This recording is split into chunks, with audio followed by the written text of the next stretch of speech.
good to be back.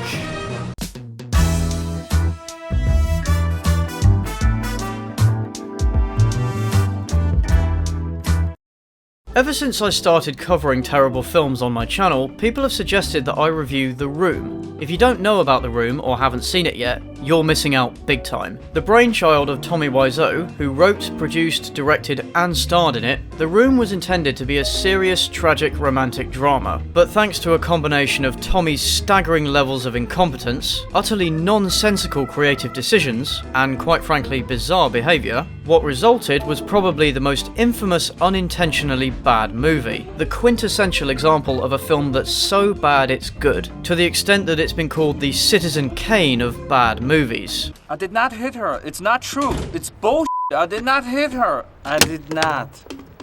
Oh, hi, Mark. I got the results of the test back.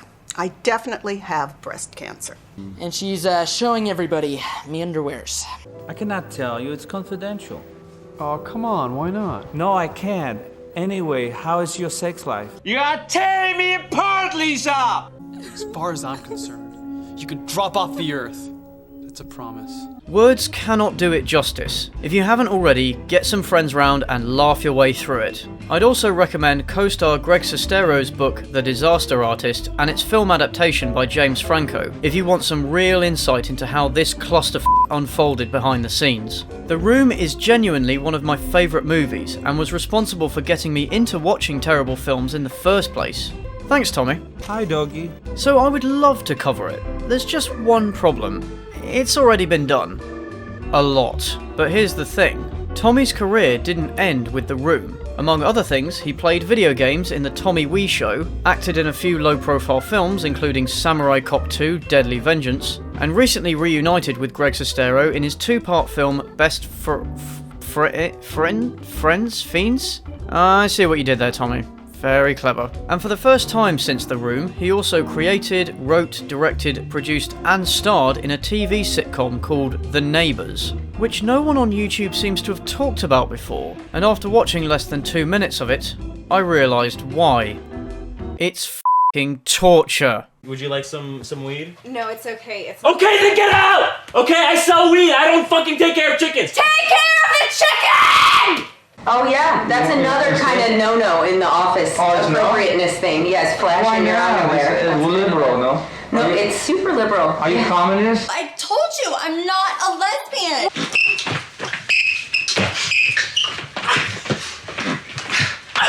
Okay, please leave. Please leave. You just hurt me. Please leave.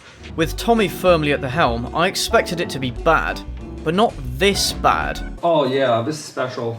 This is, without a doubt, the single worst thing I have ever watched, and I watch a lot of Netflix. What did I do? I'm an idiot! Ah!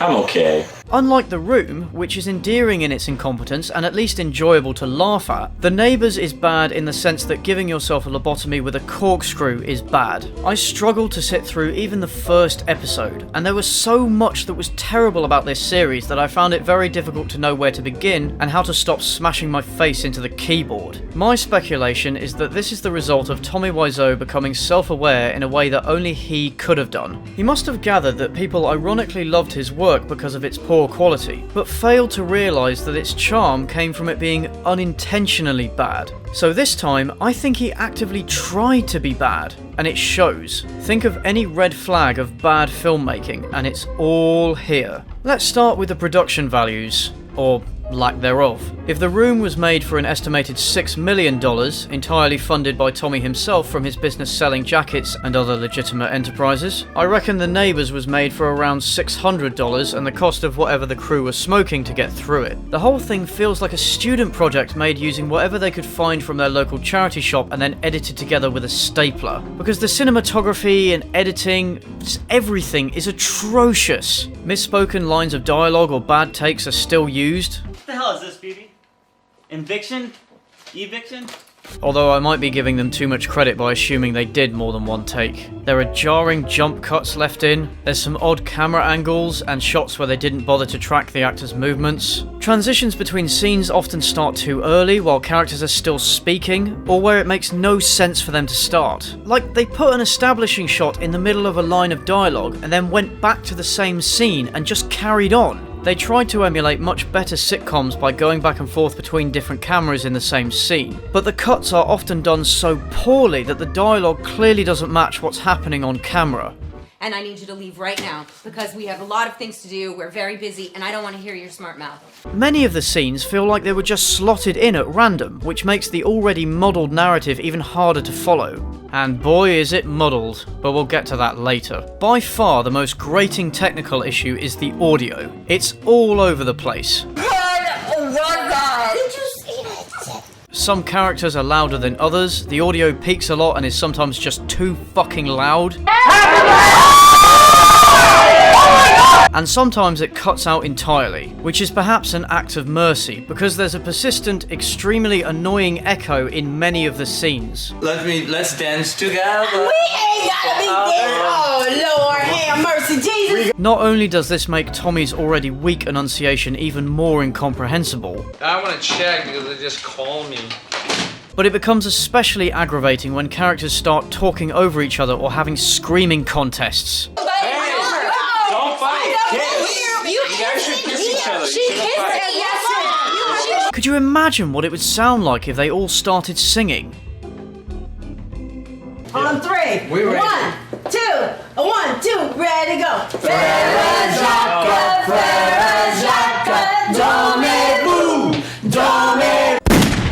If you can look past this assault on the senses, is there at least a well-crafted story to appreciate?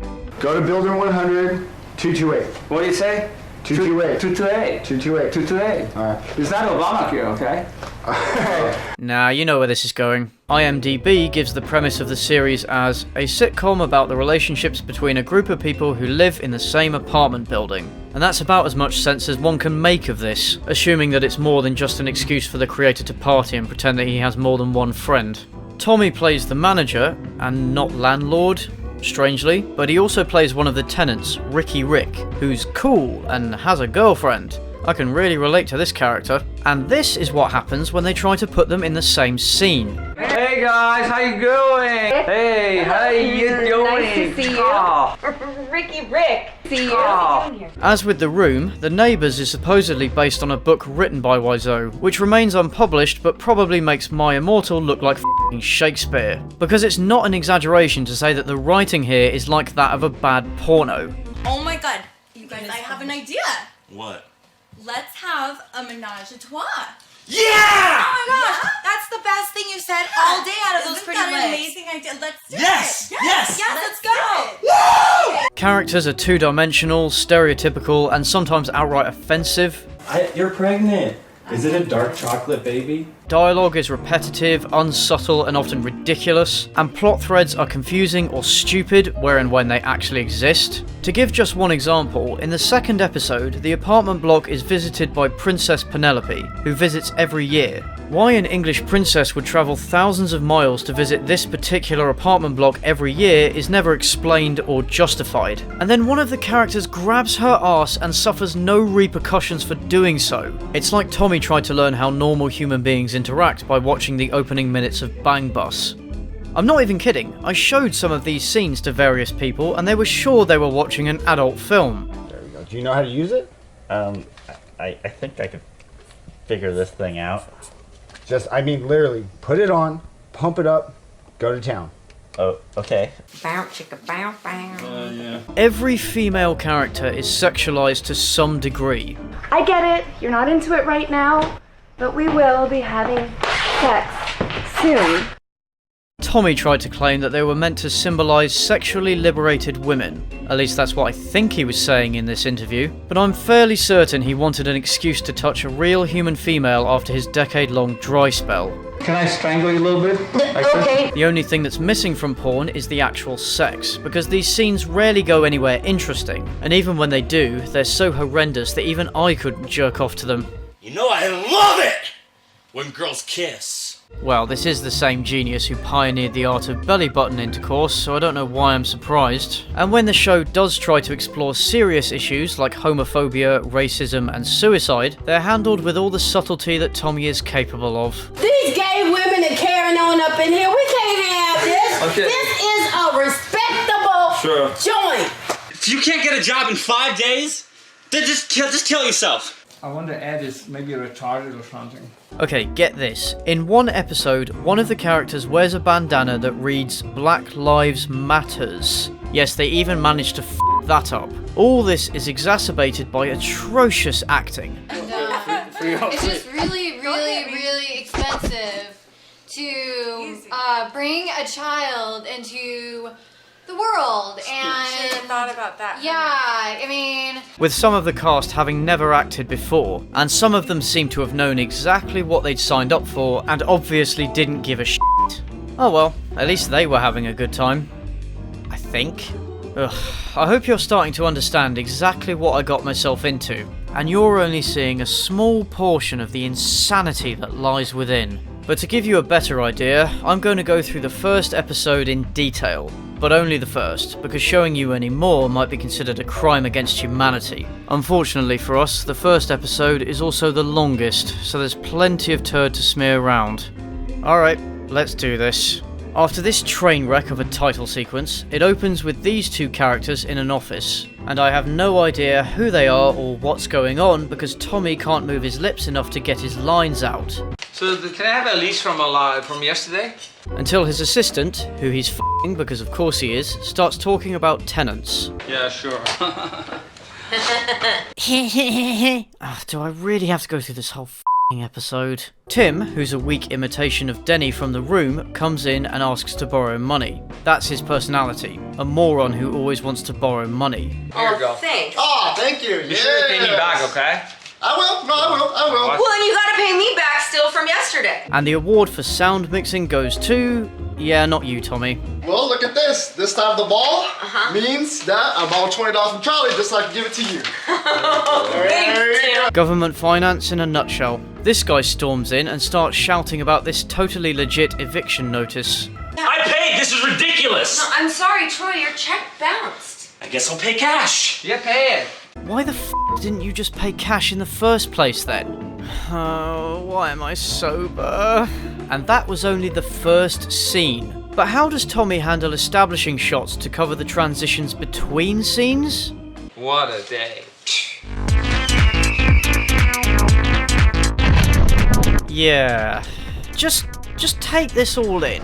Open your nostrils wide and take a deep, long whiff of this visual diarrhea. I don't know what else to say about this. It's just so bizarre. Like we're staring deep into the abyss of Tommy Wiseau himself. The exploding bird is a nice touch. That's Tommy laughing, probably at the audience. The whole thing lasts about 15 seconds. And do you want to know how many times this transition is used in the first episode alone? 14. 14 times in the same f***ing episode. And before you ask, yes, every episode does this. It's enough to make me yearn for sweet oblivion. Speaking of which, we move on to this guy talking about how he's a worthless piece of shit and should off himself. Why do you even live on this planet? You're a f***ing loser.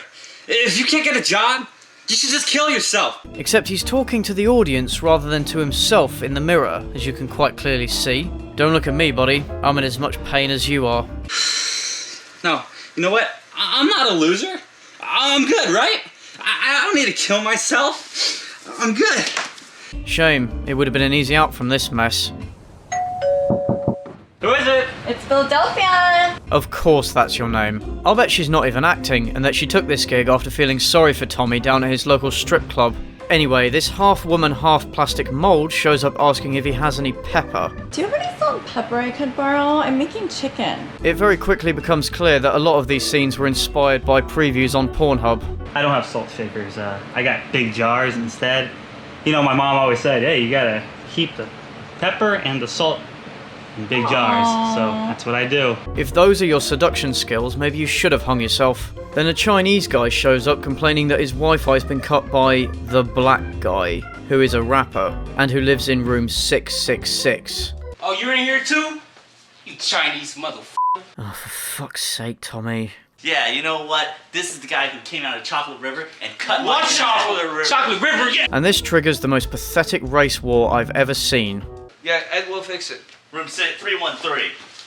Do you maybe want to try that line again? Also, if it is the Wi-Fi, how would the black guy have been able to cut it off? I don't get how this scenario is supposed to have come about. Oh, and the black guy is homophobic as well. You know what? This guy, he has sex with men and women. I could hear it through the walls. And maybe even a chicken. Chicken? A chicken! Wow. Chicken. You know Chinese, huh? Some highbrow comedy here. Hey, you know what? Chicken yourself, your mama, screw you.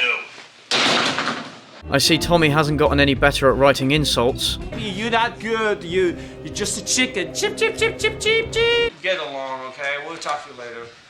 Have a nice day. It's not the 90s. Well, we wouldn't know that from looking at your character. Oh no. Lois, those are 90s black guys. Those aren't 80s black guys at all. Run! The next scene is also ripped straight from the start of a porno, and the music from the establishing shot bleeds into it for about 20 seconds before switching to a distinctly erotic vibe, and then abruptly cuts off. Oh, hi, Ed.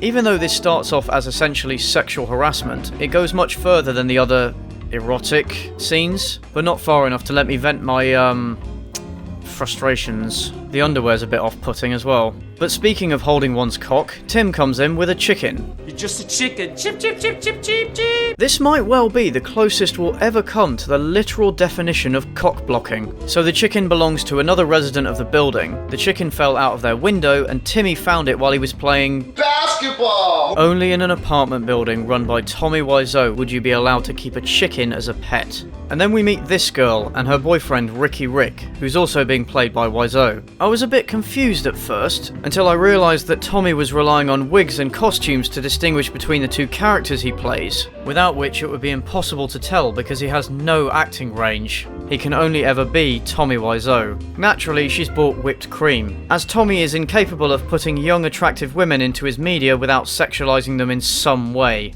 Careful dear, he does like a tight, young belly button. Another black guy, Don, comes into the office. He's been caught by his wife cheating with another man, but denies it, and he makes these weird clicking noises as he talks.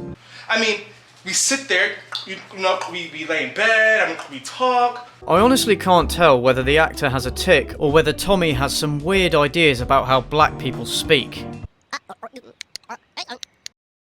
And then his wife comes in. Hi, Monica. How you doing? She's meant to be pregnant. Maybe she's going to give birth to the next LeBron James. I am filing for divorce! Whoa.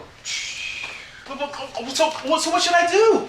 Just Don't worry about it. yeah, don't worry about it. Yeah, everything's gonna be okay. Everything will be just fine. Yeah, don't worry about getting caught in bed with another dude by your pregnant wife. I'm sure you can sleep that off. Incidentally, this doesn't get brought up again for another 5 episodes. Then Timmy comes to borrow money again, in an exchange that goes on way too long. Although you could say that about everything here. Also, he no longer has the chicken.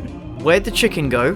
Where'd the chicken go, Timmy? Did they forget to write an explanation? Or did they just f*** up the order of scenes while they were editing? Who knows? Anything is possible in this twisted world. And then Cece, the woman who owns the chicken, storms into the loud guy's room. He really likes weed, which is weird given how unmellow he is. Oh, I'm such a happy camper. I'm such a happy camper.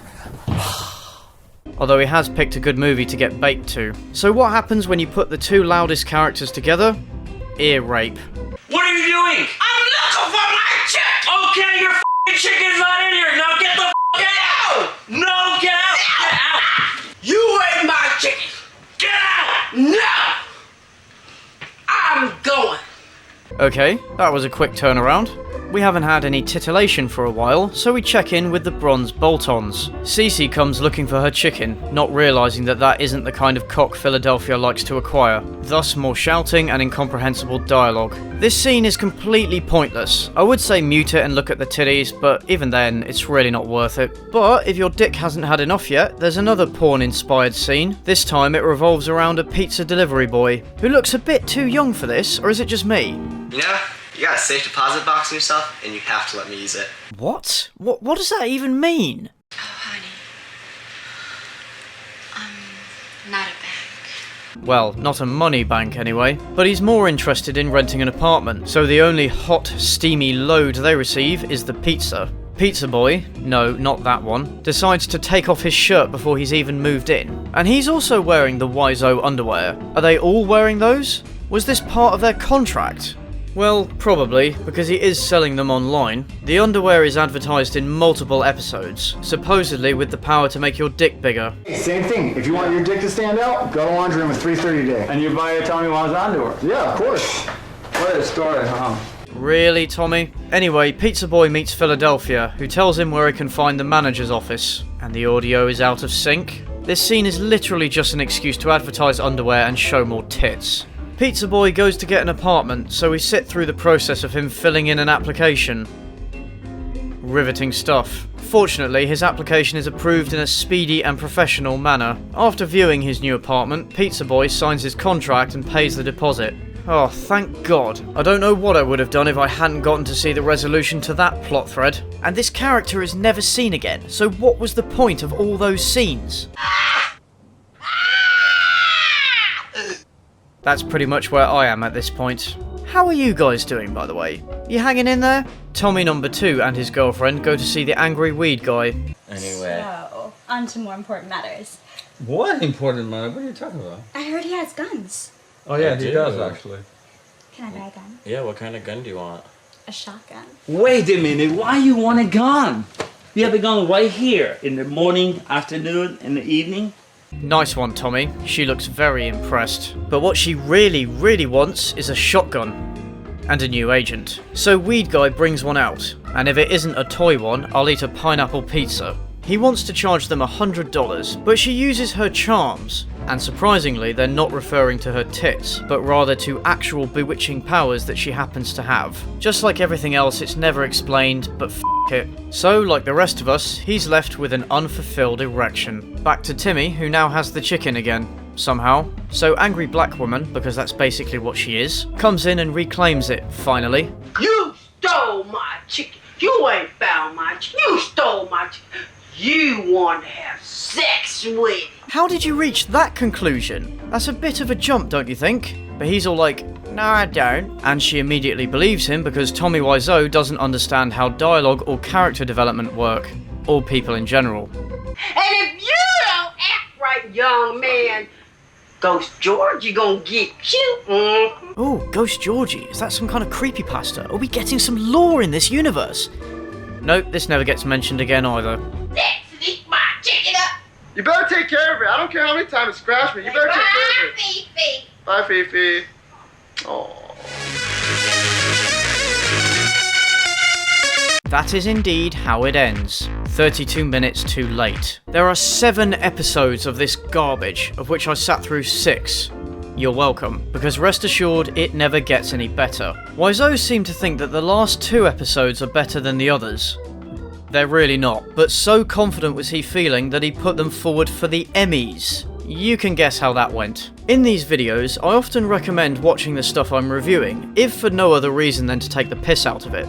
But not this time. There's no enjoyment to be had from The Neighbours, not even ironic enjoyment. Even for die-hard fans of The Room who want to find all the nods to that film, such nuggets are not worth forcing yourself to sift through this mountain-high pile of shit. Don't do it. If I'm honest, this video was a real slog to make. But as I was editing it, I realised that at least one good thing had come out of this process. I was able to re-watch The Room and fall in love with it all over again. The Room is more than just a laughably terrible film. It's a reminder that we should always follow our dreams, because we never know how life will work out in our favour. Because when all's said and done, Tommy Wiseau pursued his dreams and managed to create something that has entertained millions of people and made him a star, even if it wasn't exactly in the way that he'd hoped. And that is how I want to remember and appreciate him, at his most unintentionally glorious. And so, with that in mind, I'm off to drink paint thinner until I forget that this exists. Happy 2019, everybody. I hope it's all uphill from here. God bless America. Thanks for watching, folks. If you're still with me, I hope most of your brain cells are intact. I know mine aren't. I know it's been almost 2 months since my last upload, so thanks for bearing with me. I'm now in a much better place and will do my best to bring you content more regularly going forward. I've received a lot of amazing fan art since my last video, way too much to show off here, but all is appreciated, so feel free to send me any on Twitter, Instagram, or on my subreddit. Also, this happened, which is nuts, so cheers for that. If you're new to the channel, welcome, and I'm glad to have you aboard. And I guess I'd better do that thing I said I'd do. I'm working on it, don't worry. I just want to make it something special. So yeah, until then.